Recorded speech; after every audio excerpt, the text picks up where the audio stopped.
Mamalakandam SMLP സ്കൂളിൽ പാചകപ്പുര ഉദ്ഘാടനം ചെയ്തു. മാമലക്കണ്ടം SMLP സ്കൂളിൽ MLA ഫണ്ടിൽ നിന്നുള്ള 4 ലക്ഷം രൂപ ഉപയോഗിച്ചാണ് പുതിയ പാചകപ്പുര നിർമ്മിച്ചത്. ഉദ്ഘാടനം ആന്റണി ജോൺ MLA നിർവഹിച്ചു. ഈ ഒരു സ്കൂളിന്റെ മെച്ചപ്പെട്ട ഒരു സാഹചര്യം ഉറപ്പുവരുത്തേണ്ടത് നമ്മുടെ എല്ലാവരുടെയും ഒരു കൂട്ടായ ഉത്തരവാദിത്തമാണ്. ആ നിലയിൽ തന്നെയാണ് ഇങ്ങനെ ഫണ്ട് അനുവദിക്കണമെന്ന് ആവശ്യപ്പെട്ടപ്പോൾ 4 ലക്ഷം രൂപ MLA ഫണ്ടിൽ നിന്ന് നമ്മൾ തുക അനുവദിച്ചു. വളരെ നല്ല നിലയിൽ തന്നെ അതിന്റെ മറ്റ് സാങ്കേതിക നടപടികളൊക്കെ വേഗത്തിൽ പൂർത്തീകരിക്കുന്നതിനും ഒരു പ്രത്യേകം ശ്രദ്ധിച്ചിട്ടുണ്ട്. അതിന്റെ തുടർച്ചയിലാണ് ഇന്ന് നമുക്ക് മെച്ചപ്പെട്ട നിലയിൽ ഇതിന്റെ നിർമ്മാണം പൂർത്തീകരിച്ച് ഉദ്ഘാടനം ചെയ്യാൻ വേണ്ടി സാധിച്ചിട്ടുള്ളത്.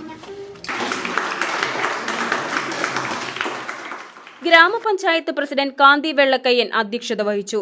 KK Dani, KK Gopi, Aji Narayanan, EC Roy, PK Vijayakumar, KA Sibi, Mini Manoharan, PA Soman, Sreeji Biju, Salma Pareeth, EP Jayesh തുടങ്ങിയവർ പങ്കെടുത്തു.